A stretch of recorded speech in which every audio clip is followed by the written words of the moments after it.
Dementia Researcher with a blog and a rating. Hi everyone, and welcome back to my monthly blog. At the start of the pandemic, I was sitting my final exams at the University of Glasgow, and all classes and exams were moved online. Sitting at home rather than in my usual study spaces, and having to learn in a completely new manner meant that I really struggled to study to the same standard I was used to, and this continued when I started my MSc at UCL. I found it difficult to be stuck inside my room all day, studying, because I'm so used to being on campus and moving from building to building with a different setting for each lecture. I've now found a routine that really works for me, and changes or is adaptable depending on the situation in regards to the pandemic. I use various different apps, technology and revision techniques to move past the difficulties in online learning that the pandemic has created. But all of the new approaches that I have adopted are techniques that I will no doubt continue to use in the future, as they're really effective. The first thing I made sure to do was to set aside a space and corner of my room for studying. While I'm privileged to have the space to do so, and many will not, the idea was to separate study space from living space. As a rule, I do not study or do any uni work from my bed. Even reading papers is banned in bed and only leisure reading is allowed. This is so that I can stick to a healthy sleeping pattern and can still relax in my bedroom so that I don't get too distracted while studying. It also helps to change up the study setting every now and then. If you're becoming distracted and losing focus, I find that moving to a different study space can help. For example, booking a space in the library, if it's open, one day if I have spent a lot of time in my room recently. This helps me to remain focused, and wasting less time means I have more time for myself.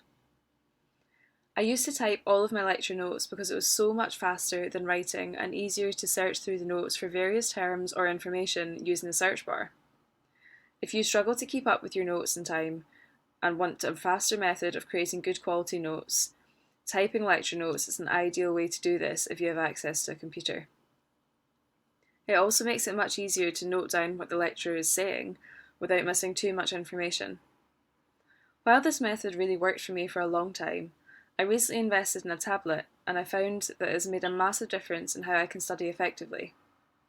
Tablets can be extremely expensive and are not accessible for everyone, so I am in no way suggesting that they're necessary, but the way in which I take my notes on my tablet is also possible using a laptop and printouts. I now write directly onto my lecture slides while watching a pre-recorded or live lecture.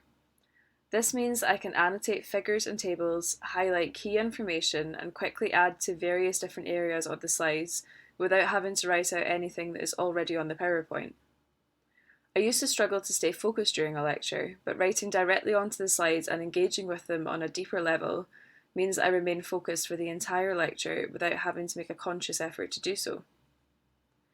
At the beginning of my MSc, I was given a piece of advice by a brilliant lecturer that totally changed my experience of online lectures. He advised that after each lecture or tutorial, we should come up with a few questions to ask. To be able to ask a question, you have to have paid attention to the material. I now try to come up with a few questions for each lecture to make sure that I pay attention to the content and actively try to understand it during the lecture. I wish I had heard this advice at a much earlier stage, as it really does make a massive difference in engagement and therefore learning. When I'm revising material, trying to get through enough work each day and finishing various tasks on a to-do list, I use different apps to help me stay focused and as productive as possible. I use the Pomodoro technique, which means I set 25 minutes aside for studying or working, with a 5-minute break each time. This can also be split into longer or shorter increments depending on what suits your style of studying and your schedule. I use an app on my phone to stick to this, which actually stops me from being able to use my phone during this time. The app that I use is called Forest, although there are many similar and equally useful apps out there, and it really gives me an incentive to stay focused and leave my phone to one side, as that can often be a big distraction for me.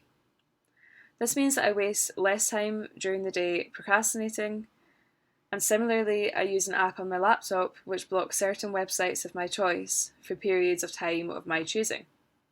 I tend to block all social media and my emails if I'm really trying to focus on the task at hand. Using apps like these and the Pomodoro technique has totally revolutionised the way that I study, and I am now so much more on top of my work than I used to be. I find this particularly useful as when working from home in lockdown, it's far too easy to sit at a desk all day staring at the computer screen. I like to get my tasks for the day finished and give myself some time to relax as a reward for my hard work each day. I know that everyone has different techniques and styles of studying that work for them, but if you've been struggling with losing focus and procrastinating during lockdown, or are struggling to maintain a healthy work-life balance, these tips might help you and it could be worth giving them a shot. I hope this helps, and I'll be back with another blog next month, so stay tuned. Morgan. Thank you for listening.